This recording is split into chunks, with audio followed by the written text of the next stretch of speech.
बहुत समय पहले की बात है। दो घनिष्ठ मित्र अर्जुन और विजय एक गांव में रहते थे।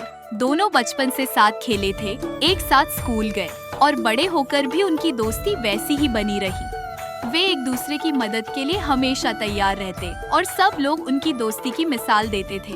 एक दिन अर्जुन और विजय ने सोचा कि क्यों न जंगल की सैर की जाए। दोनों सुबह सुबह चल पड़े और रास्ते भर बातें करते हुए पेड़ों, फूलों और पक्षियों की सुंदरता का आनंद लेते रहे।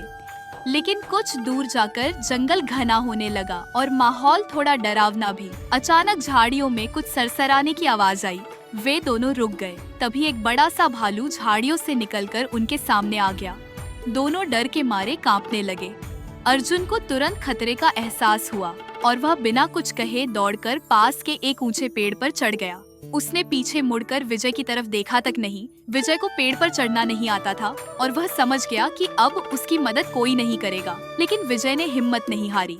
उसे याद आया कि बुजुर्गों ने कहा था कि भालू मरे हुए इंसानों को नहीं छूता।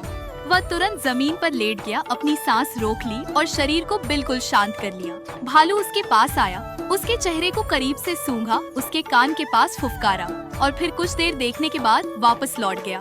जब भालू चला गया और खतरा टल गया, तब अर्जुन पेड़ से नीचे उतरा।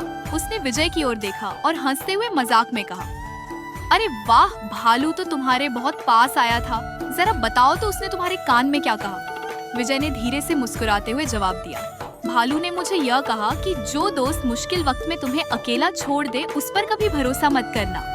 अर्जुन यह सुनकर शर्मिंदा हो गया। उसे अपनी गलती का एहसास हुआ। उसने विजय से माफी मांगी और वादा किया कि आगे से वह कभी ऐसी स्थिति में उसे अकेला नहीं छोड़ेगा। नीति सच्चा दोस्त वही होता है जो संकट के समय में साथ खड़ा रहे। मुसीबत में जो साथ छोड़ दे, उससे सतर्क रहना चाहिए।